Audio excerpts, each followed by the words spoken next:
Hello, and welcome to this week's episode of Sunflower Sutras. I'm your host, Tara.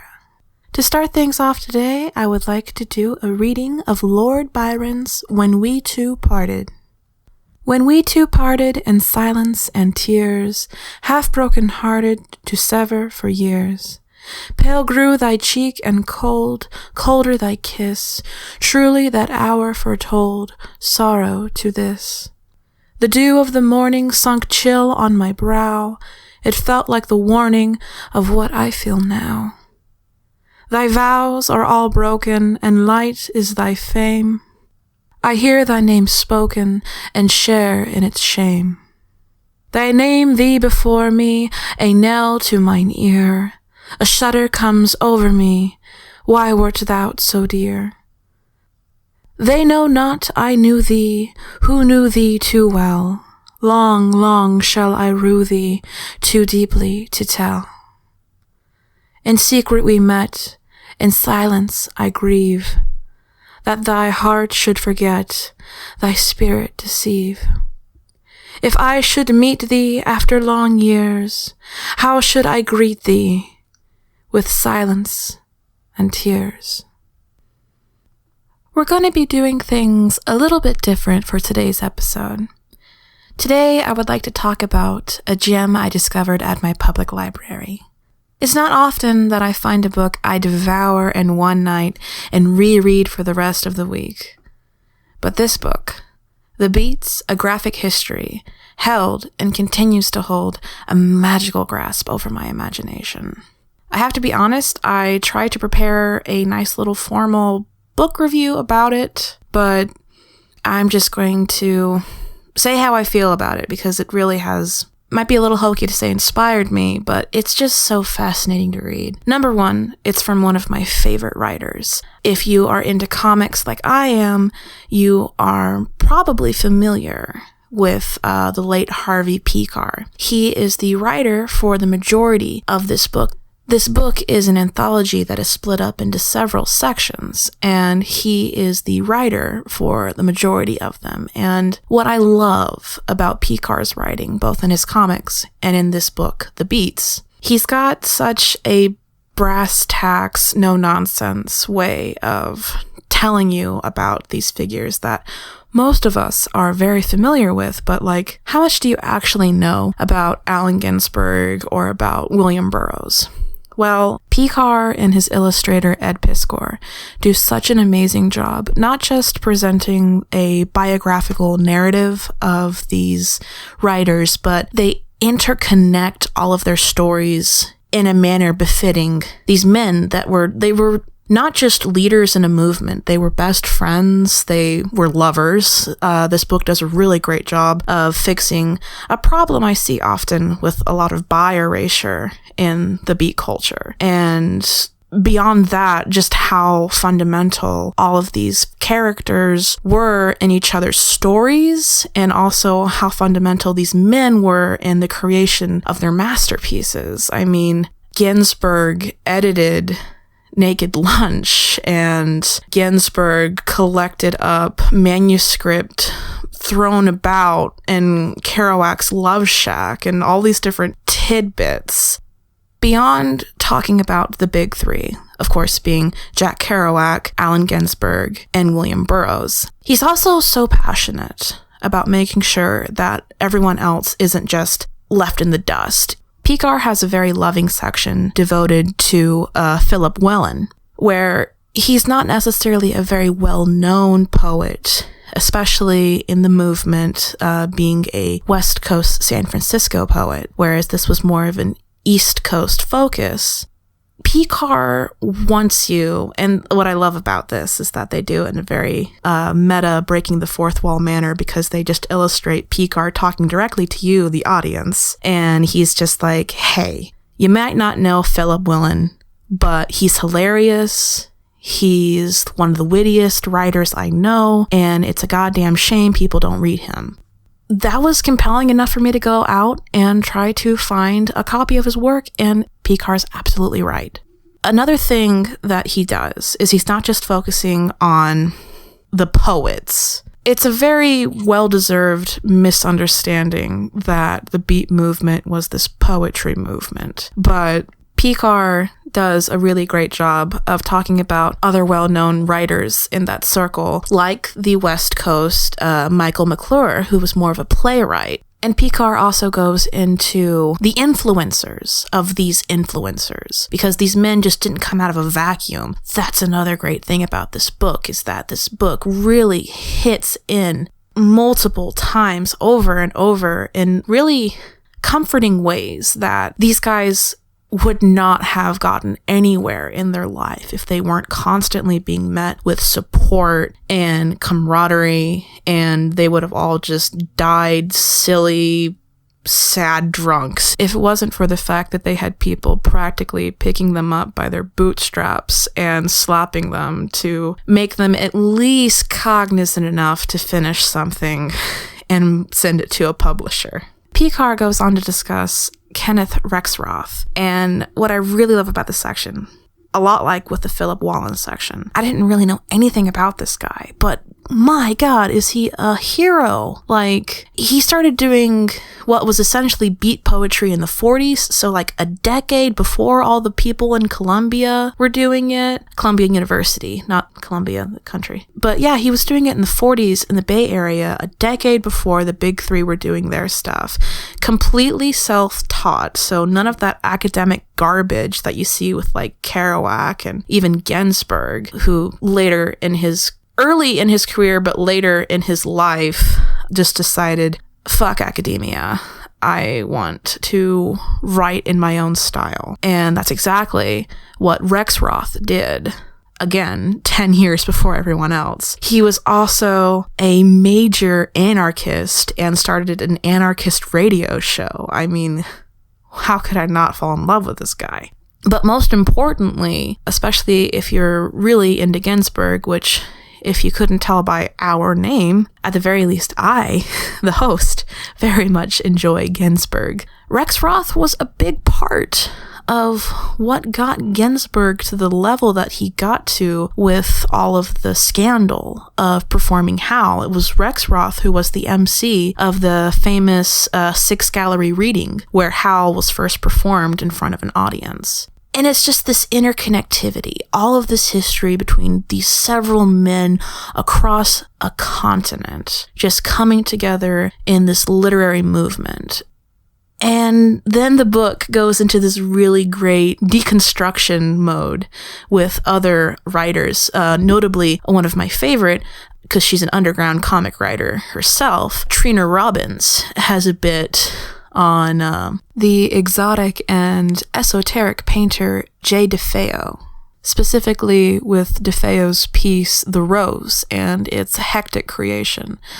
I love this because, again, it goes back to painting, pardon the pun, the image that the beat movement was not just a poetry movement, but an overall cultural, artistic movement as well, because J had that attitude going on for her. She was a chain smoker and drank and poured her heart and soul and body into her multimedia masterpiece. This thing, if I remember correctly, it ended up weighing about a ton when they had to take it out of her apartment with a crane so that it can be put into a gallery. It's a fascinating section because it discusses the unfortunate consequence of working with the materials that she worked with to create this painting. And I never knew about this ever, because this was not something I've learned in art history, this one little blip on the radar in the 1950s and 60s. I'm thankful to have discovered this painter and to have her artwork enrich my life.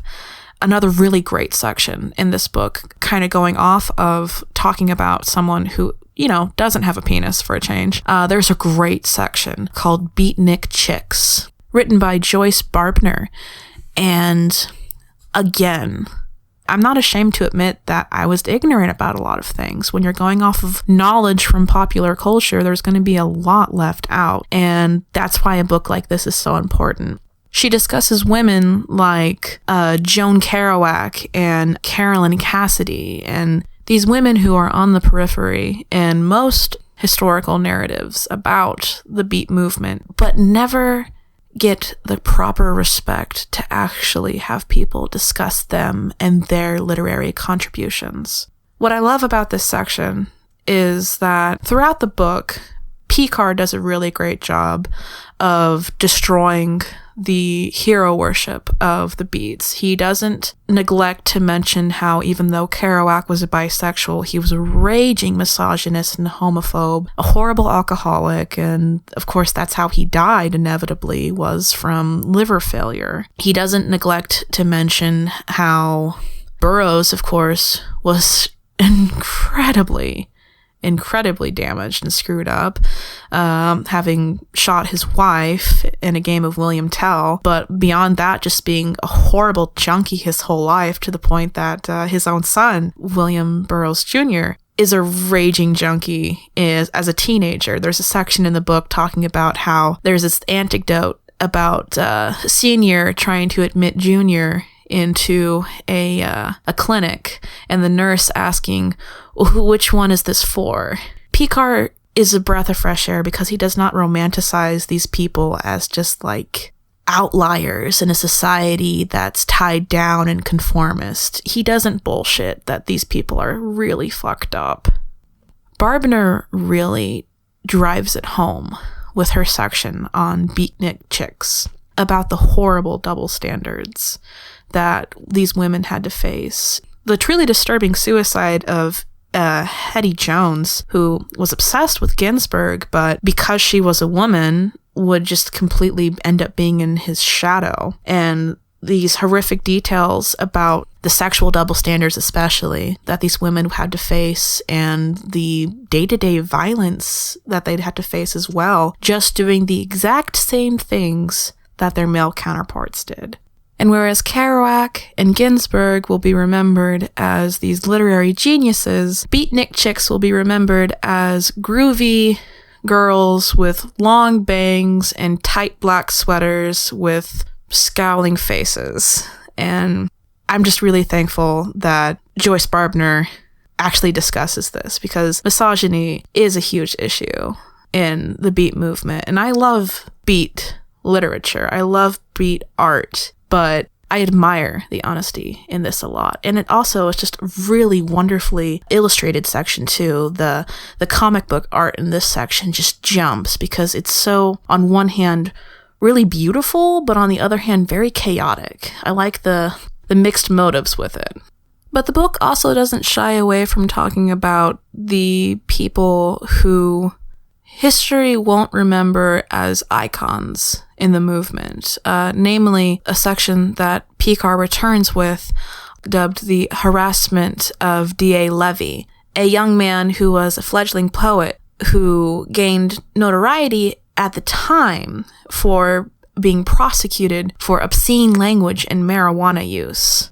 Though he had many beats and beat sympathizers on his side in publicly proclaiming that it was a corruption that he be incarcerated, he did inevitably, much like with Hettie Jones, succumb to depression and committed suicide. Both were very young artists, outliers in the movement, and though influential, incredibly influential, especially with the case of Levy, their work was never published during their lifetimes. If it weren't for passionate, if not obsessive, fans like Pekar, who adore the beat writers and jazz and most literary icons of that era, these people would have just been completely forgotten, aside from blurbs of their obituaries, and that's just another reason why this book just lingers with me. I can only say that the book maybe gets a little disorienting with the last chapter on and written by Tully Cooperberg, one of the founding members of the band The Thugs. More so a political activist than a tried and true artist. This section is hilarious with how much detail they try to fit into these tiny panels, both with the the words, the amount that they actually try to discuss in the little talk bubbles, and also just the amount of detail they try to draw into every panel. It's so New York. It perfectly demonstrates just how cluttered and claustrophobic the New York setting was at that time. What I love about this section is that Tully has absolutely no filter. So that's another thing about it. It's a little bit rambling. I think it's a brave choice for a chapter end to a book. I think an important thing, especially for younger readers like myself, just the constant reminders of how things that happened less than 100 years ago are so odd and vastly different, like with Tully's section talking about when he published the book 1001 Ways to Beat the Draft. He lists number 863, tack to welcome members of Allied forces in a circle around your asshole. I mean, that's incredible, but also the circumstances leading up to this. So yeah, this book, even though it's not fiction. These are people's lives. These are people who existed and people who continue to exist, who are still alive to this day. And it feels like a faraway fairy tale to me. A fairy tale with a lot of gay sex and communism, but a fairy tale nonetheless. And I love this book. I don't know how else to describe it, but I just really wish everyone would pick it up, especially since it is a graphic novel. It's so quick to read and get through. You're going to learn so much. It's really informative for the amount of pages that it has, especially. They pack in so much knowledge. It's well crafted and it's made with love. And what else could you want from any book, period? If you stuck around through my ramblings about some book that you're probably never going to pick up, thank you very much. It is now time for our listener submissions segment. Today's submissions are brought to us by Bob McNeil. Bob wants his poetry to be a fortress against despotic politics. Moreover, after years of being a professional illustrator, spoken word artist, and writer, Bob's work is still motivated by one subject: justice. NYC's Underground Books has recently published a new version of Bob McNeil's poetry collection, Verses of Realness, for all that are interested. Presidential Accommodations in Abaddon. Way deep on the 8th level of hell, Ronald Wilson Reagan, thanks to his ambivalence towards the poor, has a sewer-smelly stroller suit and pompadour.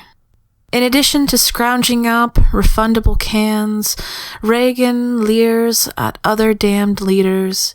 He notices millennium apparitions torture everyone from George Washington to Andrew Johnson, and a plethora of other evil persons. An A-bomb's blast hashes up Harry S. Truman. Spectral Vietnam veterans attack Richard Nixon, and such eternal penalties are given within Abaddon. Humiliation-ladened, Reagan remembers AIDS victims and ponders why his administration didn't do enough for them. Reagan, still humiliation-ladened, questions whether his madness funded a private war disaster, kind of in a gangster character's manner. He wonders if the Iran-Contra scandal was criminal. Demons spoke and assured, Reagan will never be alone or bored. It's fated. Other vile presidents shall enter that domicile. Certain demons were of this opinion. Around the time Trump got the title POTUS, his pompousness deserved something amazingly torturous. Students of their insanity. The students' minds were pages, awaiting moral text. What they got was acrimony's alphabet from adults. These adults felt A represented aversion, and the last letter was for zealotry. The students' minds were pages, awaiting moral text. What they got was lessons in antagonism's annals, from bullies who beat them the way slaves were beaten, and tortured them the way hostages were tortured. The students' minds were pages, awaiting moral text. What they got was prejudice tutoring them proprietarily. These days, the students are fluent in hate, possessing an old bigot's vulgarisms. The students' minds were pages, awaiting moral text.